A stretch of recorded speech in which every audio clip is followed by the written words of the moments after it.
Hello friends, welcome to Shamila's tasty recipe. ഇന്ന് തയ്യാറാക്കുന്നത് ഒരു ലഞ്ച് ബോക്സ് റെസിപ്പിയാണ്. വളരെ പെട്ടെന്ന് തന്നെ തയ്യാറാക്കിയെടുക്കാൻ പറ്റുന്ന ഒരു സിമ്പിൾ റെസിപ്പിയാണ്. അപ്പോൾ അതെങ്ങനെയാണ് തയ്യാറാക്കുന്നത് കാണാം. വീഡിയോയിലേക്ക് പോകുന്നത് മുന്നേ എൻ്റെ ചാനൽ സബ്സ്ക്രൈബ് ചെയ്യണം. അതുപോലെ വീഡിയോ ഇഷ്ടമായാൽ ലൈക്ക് ചെയ്യാനും ഷെയർ ചെയ്യാനും മറക്കല്ലേ.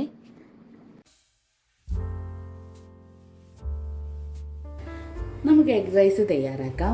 അതിനുവേണ്ടി ആദ്യം തന്നെ നമുക്കൊരു 2 ടേബിൾ സ്പൂണോളം ഓയിൽ ഒഴിച്ച് കൊടുക്കാം.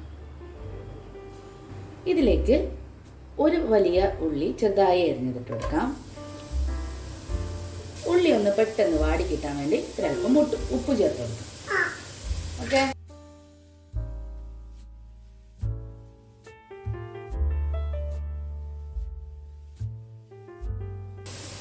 ഉള്ളി ഒന്ന് സോഫ്റ്റായിട്ട് വരുന്ന സമയത്ത് നമുക്ക് ഒരു ചെറിയ ക്യാരറ്റ് ചെറുതായി അരിഞ്ഞത് കൂടി ഇട്ടിട്ടൊന്ന് വാട്ടിയെടുക്കാം.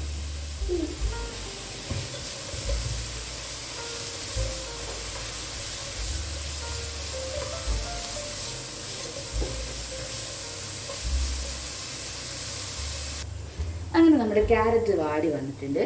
ഈ സമയത്ത് ഒരു തക്കാളി ചെറുതായി അരിഞ്ഞത് നമുക്ക് ചേർത്ത് കൊടുക്കാം. അതിൻ്റെ കൂടെ തന്നെ ഒരു ക്യാപ്സിക്കം ചെറുതായി അരിഞ്ഞത്, ഒരു പച്ചമുളക് അരിഞ്ഞത്, 1/2 ടീസ്പൂൺ ഇഞ്ചി വെളുത്തുള്ളി പേസ്റ്റ്. ഇനി നമുക്ക് നന്നായിട്ടൊന്ന് മിക്സ് ചെയ്തിട്ട് ഒന്ന് വേവിച്ചെടുക്കാം.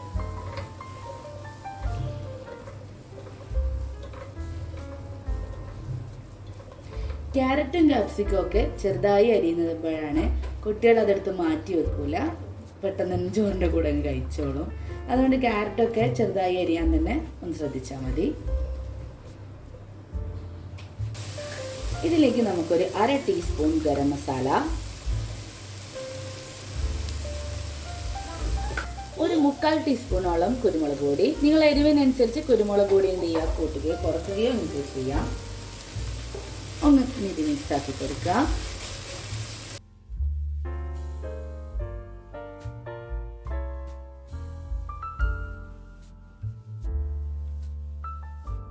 എന്നിട്ട് ഫ്ലെയിം ഒന്ന് കുറച്ചതിന് ശേഷം ഇത് കുറച്ചൊന്ന് സൈഡോട്ടിലേക്ക് മാറ്റി വെച്ചിട്ട് നമുക്ക് കുറച്ച് ഓയിൽ ഒഴിച്ചു കൊടുക്കാം. എന്നിട്ട് ഒരു 3 മുട്ട നമുക്കൊന്ന് പൊട്ടിച്ച് വെച്ച് കൊടുക്കാം. മുട്ടയ്ക്ക് ആവശ്യമുള്ള കുറച്ച് ഉപ്പ്, കുറച്ച് കുരുമുളക്,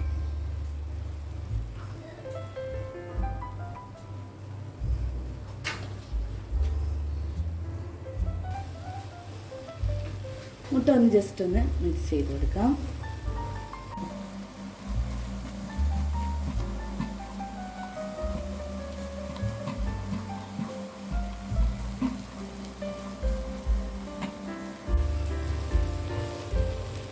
മുട്ട ഒന്ന് കുക്കായി വന്നിട്ടുണ്ട്.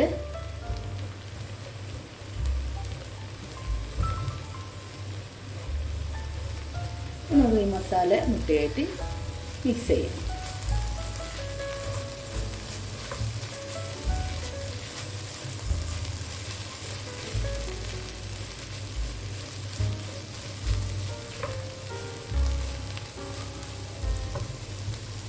ഇനി നമുക്കിതിലേക്ക് ബസ്മതി റൈസ് ഒന്ന് കുക്ക് ചെയ്ത് വെച്ചത് നമുക്കിതിലേക്ക് ആഡ് ചെയ്യണം. അതിനുവേണ്ടി ഞാൻ എന്ത് ചെയ്തിട്ടുണ്ട്, ബസ്മതി റൈസ് 1 മണിക്കൂർ കുതിർത്തിട്ട് അതിന് നമ്മൾ മന്തി റൈസൊക്കെ കുക്ക് ചെയ്യുന്നില്ലേ, അതേപോലെ കുക്ക് ചെയ്തെടുത്ത റൈസാണിത്. നമുക്കത് ഇതിലേക്ക് ഇട്ടിട്ട് ഒന്ന് മിക്സ് ചെയ്തെടുക്കാം.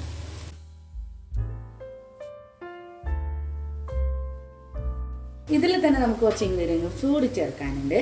അതിനു വേണ്ടി ഒരു 1.5 table spoon soya sauce, 2 table spoon tomato sauce. നമുക്ക് നന്നായിട്ടൊന്ന് മിക്സ് ചെയ്ത് കൊടുക്കാം.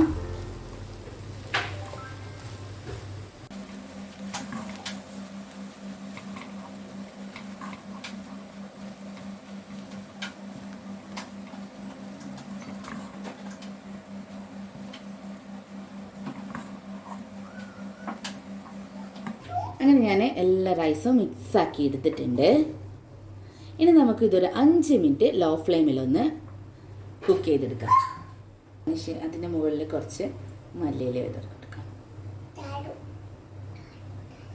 അങ്ങനെ നമ്മുടെ എഗ് റൈസ് ഇവിടെ റെഡി ആയിട്ടുണ്ട്. ഇനി ലാസ്റ്റ് ആയിട്ട് എൻ്റെ മുകളിലായിട്ട് 1 ടേബിൾ സ്പൂണോളം ഒരു RKG നമുക്കിങ്ങനെ ഒന്ന് ഇട്ടിട്ട് ഒന്ന് മിക്സ് ചെയ്തെടുക്കാം. കാരണം മക്കൾക്കെല്ലാം നല്ല ടേസ്റ്റ് ആയിരിക്കും ഈ RKGൻ്റെ ഫ്ലേവർ. അങ്ങനെ നമ്മുടെ എഗ് റൈസ് ഇവിടെ റെഡി ആയിട്ടുണ്ട്. അടുത്ത പുതിയ റെസിപ്പിയുടെ വീഡിയോയുമായി കാണുന്നതുവരേക്കും bye bye. Thank you for watching.